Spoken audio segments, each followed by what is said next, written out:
Maître Jean-Claude Mwamba, bonjour. Oui, bonjour, messieurs les journalistes et membres de la presse. Merci. Vous êtes cadre du parti IDPS, le parti au pouvoir, en même temps ambitieux à la députation provinciale de Goma-Ville numéro 7. Est-ce que nous pouvons au moins apprendre quelque chose au sujet des actions du président de la République, comme lui-même cadre de l'IDPS? Oui, tel que vous venez de le dire, messieurs les journalistes, je vais commencer bien sûr par me présenter. Je suis maître Jean-Claude Mwamba Matabaro et je suis vice-président de la commission électorale permanente de l'UDPS Fédération rurale du Nord Kivu, mais je suis candidat député provincial en ville de Goma et je suis au numéro 7.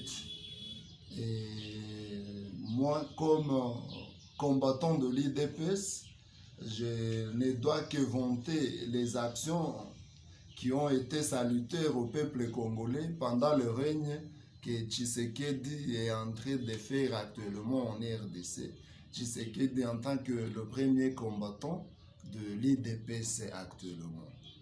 En soi, je veux parler juste pour 4 points. Le premier point, ça sera sur la protection et la défense de l'intégrité territoriale en RDC. Et le deuxième point, ça sera sur l'aspect diplomatique. Et le troisième point, ça sera sur l'aspect éducation. Et le quatrième point, ça sera sur la santé publique. Alors, merci. Est-ce que, partant du premier point protection et défense de l'intégrité territoriale, au moins vous pouvez vous résumer quant à ce qui concerne les actions du président de la République dans ce mandat? Oui, vous devez comprendre que d'abord, on parle d'un État car il y a respect des trois composantes. L'État est État lorsqu'il y a trois composantes qui sont réunies. Il y a d'abord le pouvoir public, il y a les territoires, il y a aussi le peuple. Et en tant que président de la République qui fait partie d'abord du pouvoir public, il a eu d'abord à voir comment protéger l'intégrité territoriale dans les territoires congolais et son peuple. Et en protégeant le peuple, il fallait d'abord réformer l'armée. Parce que en réalité, on n'avait pas d'armée pendant le règne qui venait de se passer, le régime qui avait fini. Vous avez vu qu'on n'avait pas tellement d'armée. Et d'ailleurs, vous pouvez le constater comme nous, si les gens suivent les informations, vous avez entendu comment on nous disait un chiffre des FARDC qui étaient en poste à Beni, mais lorsque le président était entré en fonction, lorsque l'inspection était arrivée à Beni, vous avez trouvé que les chiffres qu'on nous disait n'étaient même pas les pourcentages, même 5% de ce qu'on nous parlait à Beni. Mais le président, après avoir trouvé qu'on n'avait pas de troupes, mais également dans les commandements, il y avait beaucoup de traîtres et d'infiltrés, c'est ainsi qu'il a pensé d'abord la réorganisation de l'armée avant qu'il puisse agir. Et vous venez de le remarquer, il a été le premier à mobiliser la jeunesse, le peuple congolais pour que nous puissions, nous tous, nous assumer quant à ce qui concerne la protection de nos frontières.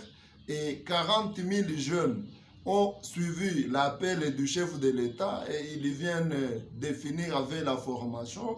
Ils sont bien équipés et nous pensons que aujourd'hui on n'a plus peur parce que le moment viendra où le feu va commencer et il va se terminer là que l'agresseur avait commencé. Et aussi, il faut reconnaître que durant le règne de son Excellence Félix-Antoine Tshisekedi Tshilombo, il y a aujourd'hui l'équipement de nos FARDC. Vous voyez même des munitions, des armes lourdes. Vous avez vu, les gens ne savaient même pas qu'il y a Sokoi, les gens ne savent pas qu'il y a des drones sophistiqués des derniers cris.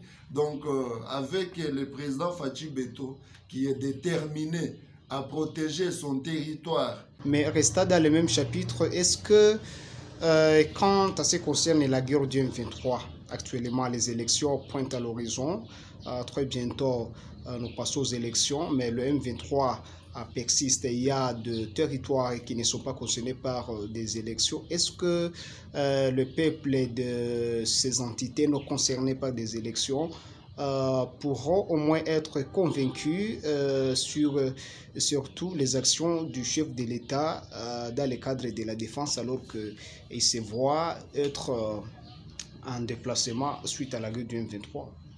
Oui, c'est vrai, ça fait mal au cœur quand il y a des gens qui sont en déplacement, qui sont déplacés, qui sont dans les camps d'ici et là, même aux alentours de la ville de Goma.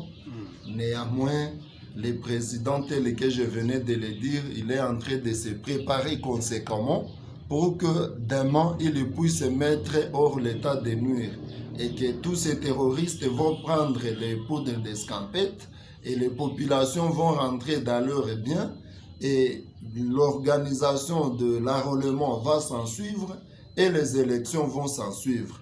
Donc, on peut aujourd'hui apaiser nos émotions et vous avez vu que le président, il est déterminé, il n'a jamais manqué à citer l'ennemi numéro 1 de la RDC qui est M. Paul Kagame, le président du Rwanda, qui continue à se cacher derrière les M23. Mais Dieu merci, tout a été dévoilé. Il y a eu même des rapports des experts des Nations Unies qui ont bien démontré. Et vous avez vu que les jours où les gouverneurs militaires Adi Intérim et Chirimwami, quand il était encore commandant des opérations Sokola 2, il avait montré noir sur blanc comment on appréhendait les militaires rwandais avec les effets militaires, avec des cartes militaires rwandaises. Donc, il n'y a plus à se cacher et le président lui aussi, il est dit, il a été le premier à demander au gouvernement que ces gens-là soient qualifiés de terroristes partout au monde et nulle part où on négocie avec les terroristes. Et voilà, ils continuent à errer, même s'ils occupent nos territoires, mais bientôt ils vont être chassés comme des petits garçons, tels qu'aujourd'hui, vous voyez, Kagame, tout le temps qu'à lui aussi, il fait une sortie médiatique, vous sentez que réellement il est en train de souffrir dans son pantalon à cause de Fachi Beton qui les fait souffrir parce que tout ce qu'il avait comme vision s'est freiné, s'est barré par la vision aussi du chef de l'État actuel. La diplomatie agissante du président au cours de ses premiers mandats, qu'est-ce qu'on peut comprendre en résumé? Oui, il faut, sur le plan diplomatique, il faut reconnaître que l'arrivée au fauteuil présidentiel par Félix et Antoine Tshisekedi Tshilombo, les pays qui étaient dans un enclavement diplomatique, les pays qui ne coopéraient avec aucun pays au monde, c'est le président qui a eu à nouer ces nouvelles relations. Il a eu à effectuer autant de voyages pour que le pays soit aussi compté dans les concerts des nations internationales. Et vous avez vu qu'à partir de ces voyages, à partir de sa diplomatie agissante, aujourd'hui, la RDC qui était sous l'embargo a été enlevé et aujourd'hui, la RDC a droit aussi de se procurer de munitions, des armes sans crainte parce que à un certain moment, on était sous l'embargo, on ne devrait pas se procurer des armes, on ne pouvait pas se procurer de munitions, on était sous contrôle de part de puissances internationales. Mais actuellement, le président a tout fait pour que nous puissions quand même être aussi respectés sur la scène diplomatique.